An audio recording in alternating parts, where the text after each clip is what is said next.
Good evening, everybody, and welcome to the latest edition of Northern Consultations. I am your friendly neighborhood soda, and I have with me a very special guest today. Someone who you might not have known, have heard of, but you've probably seen him around, lurking around the main MTS page. I'm joined by Tim Sim. Tim, how are you doing? How's it going? It's going pretty good. For those who aren't familiar with you, would you mind explaining just your involvement with the Showdown? So basically, I'm the article writer for the match previews on the ShowdownLive.com, and as well as one of the mainstays on the Showdown Facebook page, especially around the community online. And yeah, basically, I just like to talk things Showdown with the community, and just present my thoughts, especially since being one of the early sports writers for this great league that we have made. Yeah. So how did you get involved with that? Well, it's kind of a while. Initially, of course, I've been following this. Well, at least way before this, when it was just Shmooze Snow back in I think like 2012, when I first heard about Christian Harloff and Mark Ellis through Jeremy Johns when they did their first annual U Reviewers Movie Awards. Yeah, so you're OG pretty much. You're from the beginning. Yeah, definitely an OG. Wow. So how did the whole writing, getting involved in the writing of the website and stuff happen? Well, I mean, it was a gradual build-up. I mean, the first thing I did ever kind of like writing, it's just on my own. It's just just on my own, free will and just enjoyment. And it was I think back in 2016 when they just begun doing league play for Collider, and one of the late matches before the first Showdown Spectacular was the rematch between Josh McCouga and Christian Harloff. Especially for us OG fans, it's definitely one of the most exciting rematches back then. Obviously, of course, before we all had these crazy matches right now. Yeah, sure. And it was interesting that most of the new fans we had back in 2016 also would have never heard of what took place back in the 2014 Ultimate Showdown tournament when it was created. And one of those notable incidences was of course the infamous Blue Fairy incident, in which Harloff had problems with the very first question right from the get-go, and in the end, when he lost in a huge upset to Josh McCouga, blamed everything on the Blue Fairy. And it's from the movie Pinocchio. Yeah. And yeah. So what was it that you said Jeremy Johnson introduced you to the Shmooze? What was it that actually drew you into Shmooze? Like, what was it about them that piqued your interest? About Shmooze now? Yeah. It's just I think it's just really the personalities, and it's just they're just normal, just the normality, and not any of the like high society posh well accomplished just normal people like you and me, and of course just great people who just love movies and have appreciate for them, and also coming from I think both of them come from a comedy background and a writing background. It's really they're really an interest for me, and especially once I heard about them through the movie awards, I followed them online on YouTube and followed all of their movie reviews back when they were doing full-length movie reviews on YouTube, and just life just changed ever since. So okay, so you've been watching them for a long time. So what would you say is your favorite era of A, the Showdown, and then B, the Shmooze No? You got cut off. What did you say again? Oh, I was gonna say, since you've been following them for almost a decade now, it's a two-parter. Which era of the Shmooze No podcast was your favorite, and up till now, which era of the Showdown have you enjoyed the most? Well, I mean, it was definitely great with the. I think for me, the initial favorite era of mine was definitely when they were on the Toe Top Network, and when they were beginning to expand their crew from just these two and I guess those two other personalities such as Ken Knapsack, Mark Riley, and other former associates who left to do their own thing, such as Shoozy Pants for everyone who knows him a while ago, and of course the famous guy himself, JTE. Oh yeah.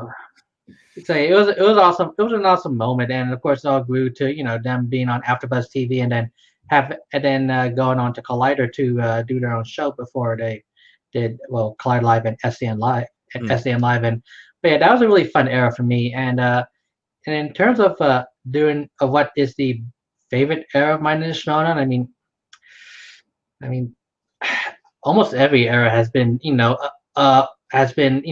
topping itself one over the other over the other. I mean, it just keeps growing. It just keeps growing. It keeps getting better and better. I mean, it's kind of hard to say, especially because I think my favorite era, I think for me personally is what was it? Yeah, season 7 because I think that's when the league finally started to really expand to live events, which really helped grow the league even more. And I think we wouldn't be where we are this year at this scope with if it weren't for the risky decisions that last season, and it definitely paid off and got us to this point. Yeah, for sure. That's the beauty thing about the Shmooze is it's the evolution that it's going through. I'm a relatively late person. I came in, my first event was the Spectacular One. So that's how late in the game I started watching. And as a wrestling fan, I got it right away and it got me hooked. But that's the beauty thing I love about the Shmooze is the evolution. The every year, it's like bigger steps are being taken. I wouldn't be surprised if in a couple of years there's going to be a network TV show. Yeah, I think it's gonna be a couple of years, and I think probably once we're out of this pandemic, we might finally be able to see it finally get everything revving back up, and then hopefully go up to there. But I mean, we'll see where it goes. I mean, and it's kind of funny, especially for me, since I kind of skipped a year in 2015, skipped their first ever teams tournament, and I've been kind of catching up with those matches. See, especially with where believe it or not, John Roca made his Shmooze debut, which was in the 2015 teams tournament. Yeah, man, it's amazing to think of. Like my friend Dave on our show, he says his favorite team was Team Machinima, and I'm just like, who are those guys? And then he explained to me it was ETC from back at the beginning. I was like, holy crap, man, that's a long time ago. Yeah, I think Ethan Newberry and Ricky Hayberg, right? Yeah, it's just it's pretty intense for sure. So, okay, so you worked on the website. Did you used to work on the old website that was up a couple years ago? Yeah. Oh, yeah, definitely. TriviaSDcom. Yeah. It was kind of especially I've been so basically since writing a hyped up post covering what to expect in Harlock versus Makuga versus Harlock 2 back in 2017, I was kind of wondering, if I can contribute, to this community by, previewing matches through, initially Facebook posts. And it's like, I mean, as I'm doing it out of fun and definitely exciting, especially, watching well-known sportscasters doing, doing intros, such as, the famous ones from Bob Costas when he was doing, especially back when we had NBA on NBC when he was covering the excitement and the build up to those NBA finals that had Michael Jordan and the Chicago Bulls. I remember that era very well. Yeah, I mean there was one video, I think it's up on YouTube, and I don't know if it's up there or not, but go take a look and do like Bob Costas NBA finals Chicago Bulls, and you'll definitely see where some of my inspiration comes from. And I think other inspirations from other sportscasters, such as Jim Lampley, who was one of the classic commentators in the world of boxing, especially in HBO boxing before they closed the stores, and that's where I went with when I did the previews to come, starting with in 2007 with Bibiani versus JTE, and then there on just kept doing previews for most of the matches to come, and some I had to skip because of personal reasons, professional reasons, especially me when I was still working for my bachelor's degree in college, and of course, it kind of got the attention of several notable people from the Showdown world, and such as especially Christian Harloff, and kept doing it in 2017 and 2018, and I think around that time when Harloff announced the creation of the initial website TriviaSD.com, he sent me he messaged me saying if I'm interested in joining, working under then editor of TriviaSD.com, William Bibiani, as one of the writers.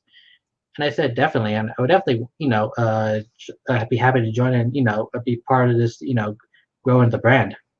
Yeah, what was that like? Like, I guess that was you taking another step into the in depth into the Showdown. What was that like working with Bibs and with Harloff and all those guys behind the scenes? Well, I mean, it was very interesting, and for me, it was been mostly working through Bibiani, and and he also gave me really sound professional advice when it comes to writing articles when I'm getting stuck under a writer, and what to do differently, and definitely those feedback I definitely take to heart, and I actually through the email messages that between me and Bibs, I have them saved, saved in text on my in my files on my computers. And it's been really helpful to just sometimes go back to them if I'm kind of stuck, and just to go over those advice that you told me, what to focus on. And yeah, and it's been definitely a great time working with him, and seeing seeing the excitement from the fans when they read about like how it really helps them with uh understanding why this match is important, why this storyline is important, and why the build up is important, and especially for those who've been trying to catch up with the matches. As someone who has been around since the beginning, did you see what it's become? Like, did you see that it could become what it is now when back then, or is this all taking you by surprise just to see how big it is and how serious people are taking it? And Yeah, I think with the right choices and right decisions made, it definitely helps grow to what it is. And kind of funny thing, I always imagined the movie Trivia Showdown to be where it could be in the future, such as like having its own large major TV studio with a studio audience, and some ribbon boards going all over the stands, and lights, camera, action, and all that stuff with and making it like a major production. And that's how I envision where I hope to see, if it's really successful, where it could become. But of course, that's you're talking about long shot future that sometimes it's nice to think about, and and imagine what matches could be like, and kind of helps me, especially with when we're looking at these online matches for this season. And but I'm really amazed that this is that it's been growing and growing, and we're seeing a lot of passionate people join this community, and as much as I think about what it could be, I'm still really excited to see where it is now, and definitely just thankful that there's a lot of people, there are plenty of people who love to watch trivia Showdown matches, and of course discuss and talk about them among the Facebook page, the Discord, and of course through YouTube with their own videos and their own live streams, which started with Late to the Party with Vanessa and Paul. If I'm getting his name right, I think. I don't know. Yeah, Montana. Montana. Yeah, yeah. Late to the Party, and then Call to Action, and then a certain point of view joined with, of course, the original after show Showdown Rundown. And yeah, it's definitely amazing. I think there's one thing that really amazes me the most, is that we're seeing a lot of people talking about Showdown matches and personalities through video and podcasts. That's what really amazes me the most. Yeah, like I'm one of those guys that is doing that, and it's something I never thought I would do. But the thing that it probably amazes me the most is just how good the community is, and this like how inviting it is. Like I started doing this, and then lo and behold, I'm guessing in other people's podcasts talking about the Mm, Showdown and stuff like that, and it's pretty mm. cool to see everything kind of build like that. Yeah, I mean, can I offer you one interesting tidbit? Sure. Yeah, so back when the Showdown Rundown was still in its podcast form, I think it was back in 2017, they were doing a random drawing to select a special guest person to join them for an episode on the Showdown Rundown back in its podcast form. It's just audio only, and lo and behold, it's surprisingly it was me that won the draw and to be a guest person. And coincidentally, I was the one who was doing those preview blogs on their Facebook page on the Facebook page. Oh wow. And yeah, I mean, it was going to be one of those. It was one of the early episodes, and we were going to, and I joined them. Recorded an episode with the people back then, which included the original founder of Showdown Rundown, Aaron Turner, and the statsman himself, Frankie Janis, and several other people.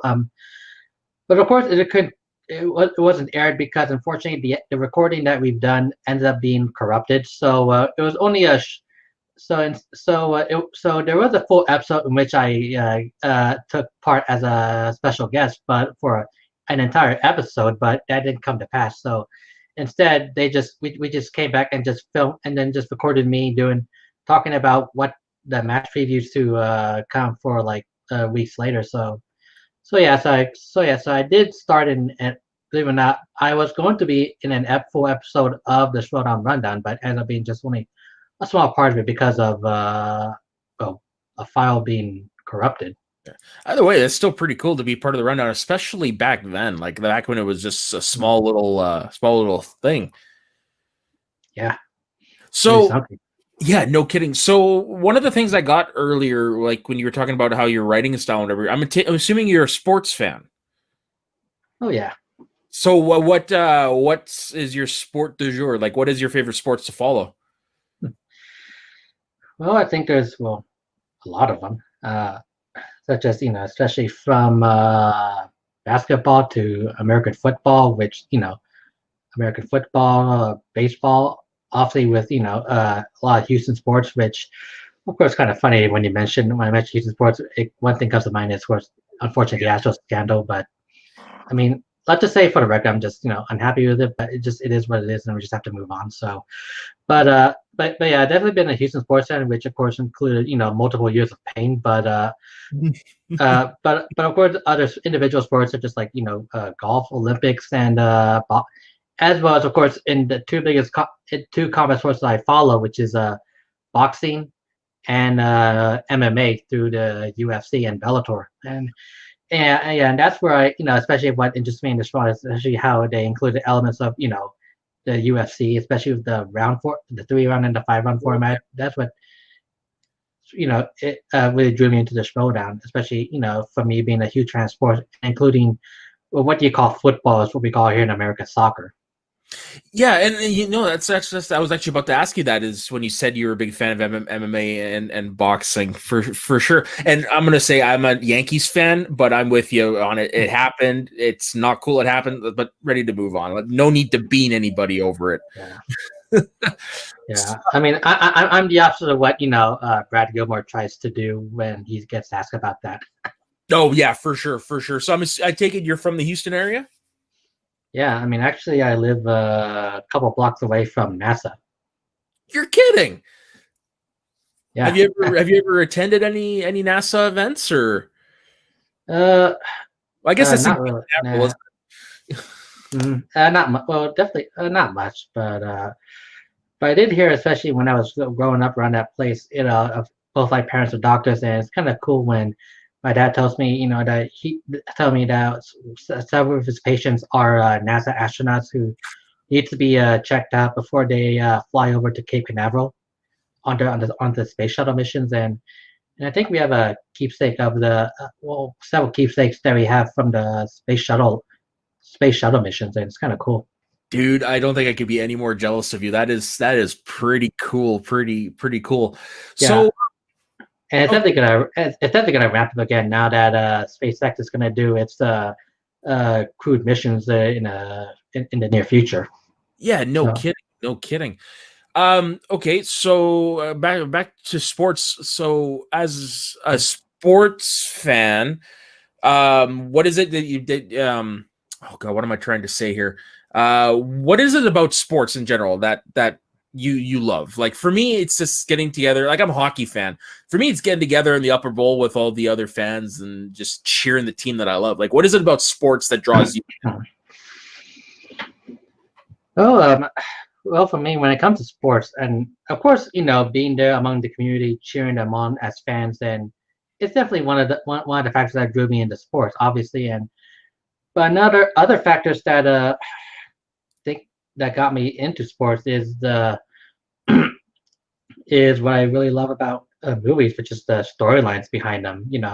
Like what is the story behind the team? Are they going for like their umpteenth national title, their umpteenth road title, or is it their first time as the underdogs? And especially for individual players, like where they come from, like from where they come from, where they develop, and where they become, where they like prodigies from the beginning, from like from generations of well-known athletes, or were they just starting up from from the tough neighborhoods of rough districts of cities or towns or farms. And that really, what I love to see is the storylines of the development of teams and characters. Everything from their highest of victories to the lowest of defeats, and everything else in between. As in between, and it also includes scandals. And that what really interests me is is stories. And stories is definitely what I love, especially as as a as a from as a person, and as a historian, and as a as a person that loves movies, is stories. And stories that really can transcend time and can transcend eons eons. It's really really interesting to see those stories of triumphs failures, love, loss, and and everything else that I can think, can't think off my head. Yeah, that's what I just love. And especially what I love about stories, it applies in the movie Trivia Showdown, Huh. as well as applying to what I love to do when I write those match reviews on the website. It's the storylines, the meaning behind all those personalities, behind their championship belts, behind their achievements. The thing of where they come from and what they want to do. And that's what I really love when it comes to from sports, and of course for this sport as the movie Trivia Showdown, which is the storylines. I've been a sports fan all my life. I've never heard anybody say they love sports because of storylines. That is interesting.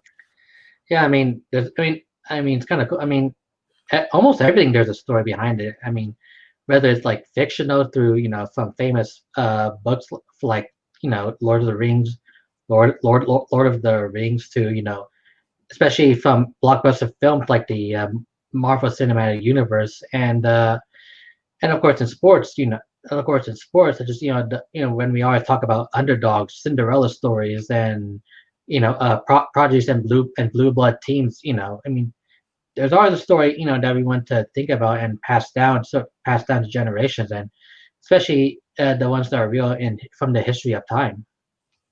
So, I totally get that. Like, I mean, as I'm a Vancouver Canucks fan, even though I'm wearing a Dallas Stars jersey, I'm rooting for the Stars in the to win the Stanley Cup because their head coach is actually a former assistant coach of Vancouver and well respected amongst us fans. So a lot of us want to see him win because, like you said, it's a story. He's had this long journey. He's never had the opportunity to win it's a feel good story if he won.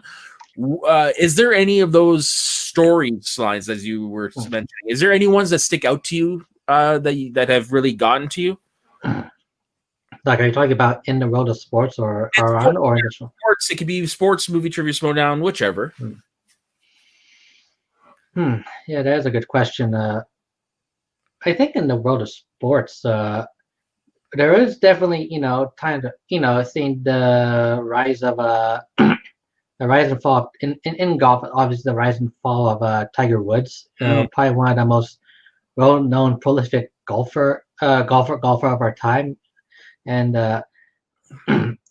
especially, and of course, there have been several interesting tragic downfalls, such as the world famous Tour de France winner Lance Armstrong, and how his achievements and everything that he did, came crashing down when they found out through investigation that he's been, doping himself with, performance enhancing drugs, and and of course, and when it comes to team sports, I think in the FIFA World Cup back was held in Brazil, and perhaps one of the most famous matches of that time was Germany pretty much annihilating the Brazilian soccer team in the semifinals. Yeah. Was it? Yeah, semifinals of that FIFA World Cup, and how it definitely blew up in the faces of proud Brazilians and their long storied and successful history in the world of soccer, or what you guys call football. I mean, that's really interesting, especially with downfalls. And of course, when it comes to triumphs, there's honestly a lot of them, especially from seeing it so many times in teams and from different kinds of sports. And I think one for me personally, especially when it comes to dynasties, especially with Chicago Bulls dynasty in basketball, San Antonio Spurs dynasty, which is really interesting, and especially with the legend himself of of their basketball coach, which kind of blank on his name. Popovich. Yeah, Greg Popovich. Yeah, definitely, and of course, and when you talk about in the world of combat sports, in boxing, other than the fictional underdog story of Rocky Balboa, I think there's one of one of the real ones, especially as a Filipino American. One of the boxers I follow is Manny Pacquiao, especially with how he came from a poor kid in the streets of a city in the Philippines to developing himself and growing into one of the most prolific boxers in our time. Where it's kind of funny that even when he's already like more than 40 years old, he can still box well with the with the latest contenders and still end up being as champion. And that's really one I hold dear when it comes to boxing and MMA in the world of sports for me as a Filipino American. Oh, that's pretty cool. Yeah. You follow hockey at all? Well, I don't know. I mean, other than seeing the Houston Aeros a little bit, especially as a minor league hockey team before they close shop, not much really. Other than they're like one of my favorite triumph stories. It's more of an individual story than a team one. But in 2002, the year the Detroit Red Wings won the Stanley Cup, their captain played the entire playoffs with all the ligaments in his knee completely torn. Don't know how he did it, but he managed to will his team to win the Stanley Cup, and then he ended up missing most of the last year. He led the team on one leg. Those are the type of things I admire when it comes to those type of stories in sports. Yeah, and then definitely, of course, still similar stories that we see in movies. I mean, you can definitely see them as well in the movie Trivia Showdown when it comes to the rise of prolific contenders and icons like Dan Murrow, John Roca, and of course the one of the trailblazing women of both Clark Wolf and Rachel Cushing when they won the team titles. And oh, for sure. Yeah, there's a lot that you can definitely take from and find inspiration and amazement from, especially in the themes behind it all. Yeah, for me, like you could go about Clark and Rachel, like one of my moments that is up there in the Showdown is the "We Are the League" moment. Like just thinking about it sometimes just gives me goosebumps. Yeah, and I definitely know where it comes from when she said that we are the league, because before she said those words, she said there's no women's league, and to put in the context, and if you might know it or not, back when you started league play, there were some conversations that have been taking place, in the online world about whether or not the women of the Shmooze should have just their own league and their own championship belt because they want to see them succeed. But obviously, I mean, uh, almost everyone from like the top down, from the top down, from Harloff to the women competitors to I think almost all the fans, especially the women fans in the Showdown, they all said no to that because they find it insulting that they have to have their own league just so they can have their own championship belt when they can compete in a mental sport and can compete with the best for the championship belts of the league. Yeah, And I was about to say that. Like, it's one thing if it was a physical league, like you have in boxing and MMA and stuff. That this isn't a physical league. There is no gender when it comes to the mind. So yeah. I think a women's league, women's title would have been incredibly detrimental for the league.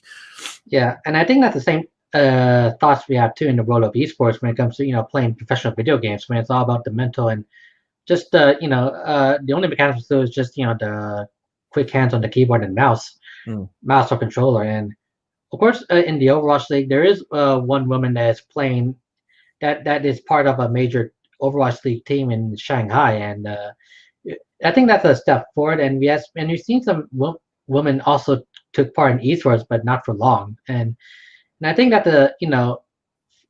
for me that follows the esports, I'm hoping to see more women be involved competitively than taking part of covering the sport and help managing the sport behind the scenes,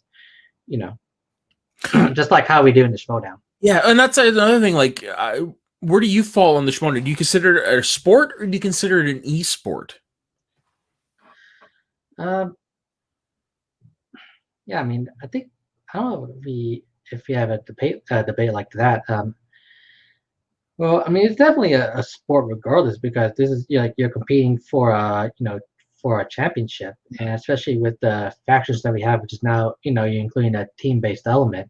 Yeah, and I don't know. I mean, when you think about the term esports, you're thinking about like competing in under a video game like Call of Duty, League of Legends, Dota, Rocket League, Rainbow Six Siege, and every other well-known video game title that does competitive multiplayer.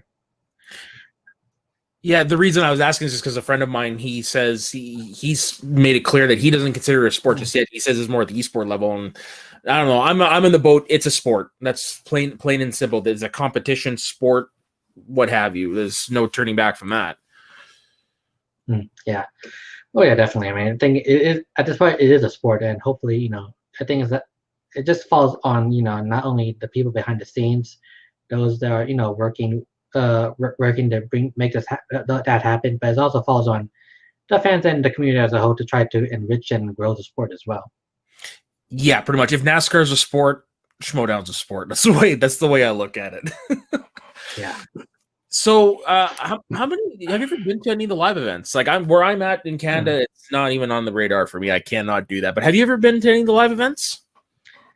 Well, believe it or not, of course I've been to one. Obviously, being currently being in Houston, of course I went to the Houston live event when it's like 20-minute drive, half an hour drive down to Texas City where the venue where was taking place in a wrestling ring in Booker T's gym.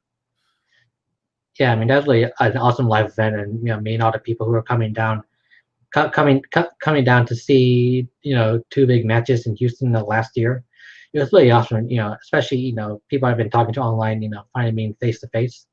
It was just a really memorable event.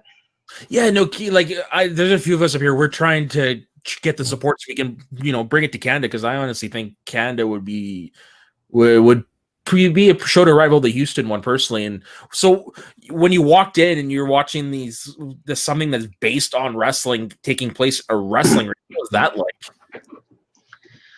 Well, I mean, it was a really like a really an atmosphere, and I think especially even more when it's like two people competing movie trivia in the middle of a wrestling ring. And it just really emphasizes some of the roots of where this league comes from. It comes from MMA. It comes from boxing, professional wrestling. Especially if it's how it's when it comes to making delivering on those storylines. And of course in the end of the first Bateman versus Guy match, when Bateman laid the smackdown and delivered a steel chair shot to Andrew Guy. I mean, the atmosphere was just off, was like you know uh off the off the rails and blowing the roof off. It was just really amazing to be part of that moment and seeing where it could where it could help destroy and deliver to places you could never think about. Yeah, as I will say, if there's one event I wish I would have been at, it would have been that one, just because I'm a huge wrestling fan. Yeah. That would have been so cool. Is there a match that you would like to see headline a live event, like either like a dream match or one that's maybe possible down the road? Is there one that you're like, this would set records, or that you personally would like to see? Well, obviously,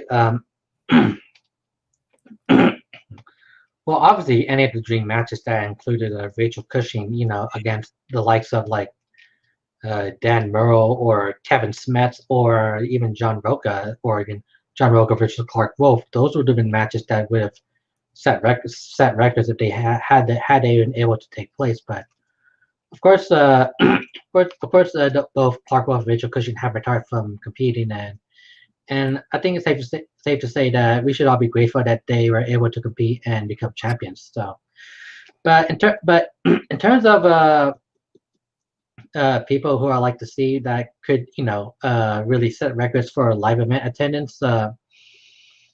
Obviously, when you include a legendary champion such as Dan Murrow, it will definitely draw attention. And I think for me, what would really draw attention is someone like a pure unknown who comes from like a Cinderella story, who now gets his title shot against the GOAT and Dan Murrow. I mean, I think that would be a really awesome live event, because you have on one side one of the greatest players to have ever played this game, and one of the Cinderella story where there's the opportunity to see it come to fruition if he or she wins.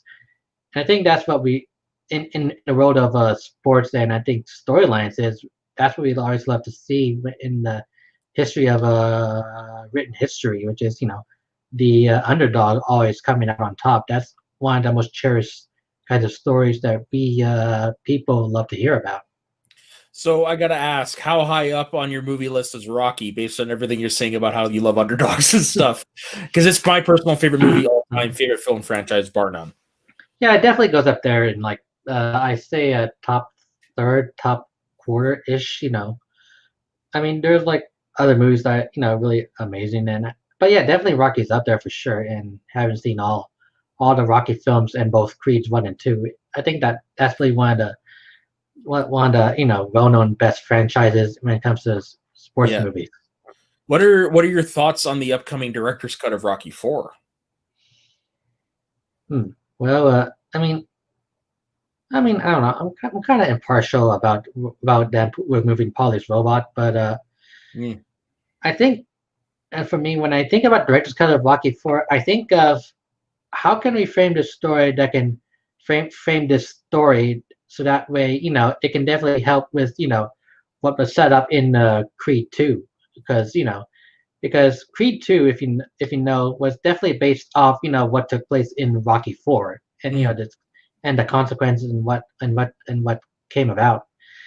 And I think by reframing that director's cut into something more realistic and something kind of a little darker, which I heard about, was it? It would definitely be interesting, but I don't know if it was just because Zack Snyder finally got his director's cut of Justice League, or it was just a personal peeve of Sylvester Stallone's. But I mean, I'm kind of interested to see what we can expect from it. Yeah, I do know that there's going to be a lot more into like his reasoning for fighting Drago and stuff like that, and there's going to be a lot of stuff that they alluded to in montages that they're actually going to include, which is I'm really looking forward to. I watched Rocky 4 just again the other night, and it's just like this is a fun film. I wonder it's going to be interesting to see how different of a movie this director's cut is. Yeah, and I'd definitely be interested to see, how it affects our viewing of Creed 2. Because like I That is said, something I never actually thought of. Yeah. yeah, and because like I said, because Creed 2, connects to Rocky 4. So Yeah, for sure. So we are coming close to the end of our time together. So I've got two questions for you. The first one, if you were to meet someone who's never heard of the Schmodown, never, absolutely knows nothing about it, what is the one match that you would introduce them to say this is what it is? For me, it's the very first Schmodown Throwdown, Kalinowski and Cushing. That's the one I would use to introduce to somebody. What would be your pick? yeah, and that's a different one. Let's see. Honestly, I think the match I would definitely show to people who never heard the Schmodown. It has to be the one that took place in Atlanta, the main event between Dan Murrell and Ben Bateman. It had everything. It had a live audience, reacting to pretty much every thrilling twist and turn that came about through the 5 rounds. Mm-hmm. A young destined champion and a well-established, champion of our life of our sport, and of course, the storyline's amazing. The young blood champion going out ahead first, and then the goat himself, willing himself to make his comeback in the final round, and all ending, in a thrilling sudden death. When it comes to perhaps the most obscure question that led to Dan Murrell winning the title. Mm-hmm. Yeah, that would definitely be my match to show people to it, like of how amazing that the Showdown can be. Yeah, that's a good one. I'd still say that's probably the best live event they've done. Yeah, and of course it was, back then it was probably back then was the initial front runner for a match of the year for this season, and I think as of right now there's like a ton of a ton of nominees for match of the year now because of how competitive this season has become, much more than like seasons past. Oh yeah, no kidding. And honestly, I think the online format has definitely helped a lot in that because you like in terms of like Liz Shannon Miller, like it's brought out she's more comfortable doing it from her home, so you can actually see her skills and stuff like that. And then with the tournaments, we've been introduced to Ace, who won the whole damn thing, like Alan Collins, who spoilers upset John Roca and what have you. So yeah, it's amazing. And when you say it was back then, it's amazing to think like that Atlanta live event wasn't that long ago, but it feels like a lifetime ago. Yeah, it has, and I think and it's kind of interesting, especially when we had the debate of should we continue the season live or just hold it off until next season. Then it was definitely interesting to me. And one of the person I know well, who's one of the big fans of this community and the league, he definitely put up a great explanation of why we should do it online, because there's a lot of people, especially new rookies that were picked up this draft, and people who haven't been on the Schmodown in a while or haven't competed in a while, because of where we are in this pandemic. If we decide to delay it until next year, almost all of those people who haven't competed yet, will be have their opportunities thrown away, and when they get back here, they could be rusty. That's what his what I read about from his explanation of why we should do it online then. And I think given what the decision we made, I think it was thank goodness that we allowed these people to compete online, because we've seen we're seeing like the potential of where we can grow this league even more from where it has grown now. Is there one of those rookies that has really stuck out to you as like they got something special? Well, for rookies or people that coming back haven't played in a while. Either or. Like, I mean, for me, Perry completely took me by surprise. Yeah, definitely Perry. She loves movies, and it all took was getting guidance from amazing people like Corey Genter to unlock her potential, and thankfully we were able to see that when she pulled up the stunning episode of Mike Kalinowski, and and when it comes to the two rookies that we definitely should be glad that we saw. I mean, obviously the two of them from Corruption and Marisol McKee and Adam Collins. I mean, these are the two that I after their playing matches, I posted online on the face page to look out for these two because they could do wonders in the future. Yeah, and Adam Collins really has started that path with, as like I said earlier, his upset on Roca. That was just completely mind Yeah, blowing. yeah. I mean, and it's kind of funny when I put into March Madness perspective, college basketball perspective. That's the equivalent of high seeded, not much well known college basketball teams such as Sam Houston State pulling off the unbelievable upset over number one seeded Kansas. Yeah, that is a pretty good analogy for sure. Yeah.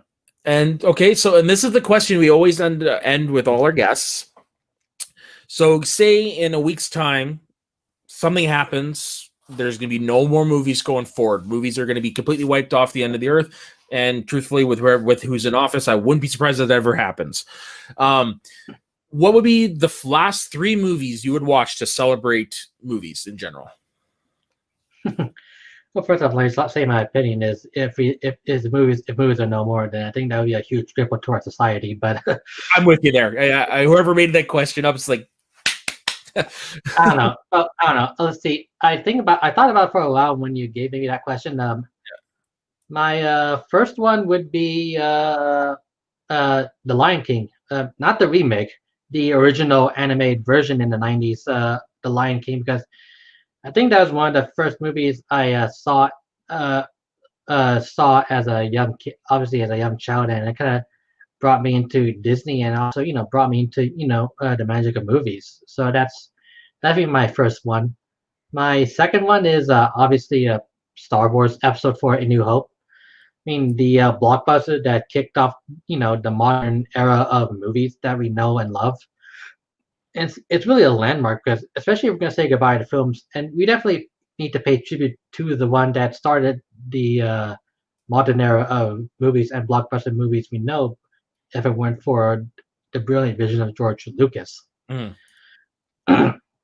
And my third one would be the movie which I consider pretty almost a masterpiece in movie making, from set design to the stories, the themes, the character development, and the music. Which, as someone that loves all kinds of music, has been an audiophile, it's definitely it definitely an emotional, provoking soundtrack it had, and that was of course Denis Villeneuve's Blade Runner 2049.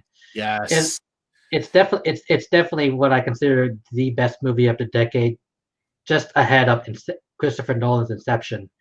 It definitely had all the elements I see of what I want to see in a masterpiece of a movie, which is of course I said from the filmmaking, the direction, the art design, screenplay, script, story, characters, development. Everything was almost borderline perfect for me, and I think it's really fits to me the definition of what makes a movie a masterpiece. And I think if there's one that fits all the categories as of right now, it's Blade Runner 2049, and wish more people would see it. Yeah, no kidding. I'm one of those. I loved it. I saw it in theaters. I actually like it better than the first Blade Runner. Yeah, and of course I had the honor of being able to watch it in Dolby Atmos theater. So that means all the sound design with all the overhead speakers, that was pretty intense. Yeah, no kidding. That's one of the things I miss about living in the big city, is in theaters like that. Like up here, it's just a 2-screen theater. I live in a small town, so I miss those days. Yeah. I mean, I just hope we can get back to seeing theaters again once everything's sorted down. But who knows? Yeah, who knows exactly, right? Because it seems like we're about to hit a second wave here. Yeah. So, okay, so with that brings us to an end. Tim, thank you very much for joining me on this episode. Yeah, Where can everybody pleasure. find you? You can definitely find me on Twitter, which I'm kind of more often when it comes to social media at Tim L Sim, and yeah, just follow me for of course that's where I'll be putting the preview links for the articles that I write on the showdownlive.com, and as well as my thoughts on movies, history, almost everything else in just in my general life, and what I like and dislike. But yeah, definitely at Tim L Sim on Twitter, and that's about it. Right on, right on. Well, again, thank you very much for joining me, Tim. It was a pleasure having you, and hopefully we can have another talk down the line. Yeah, thanks for having me. Have a good night. Oh, of course. Yeah, you as well. Yeah, everybody, folks, that's the end of the episode. So have a good evening and see you next time on Northern Consultations.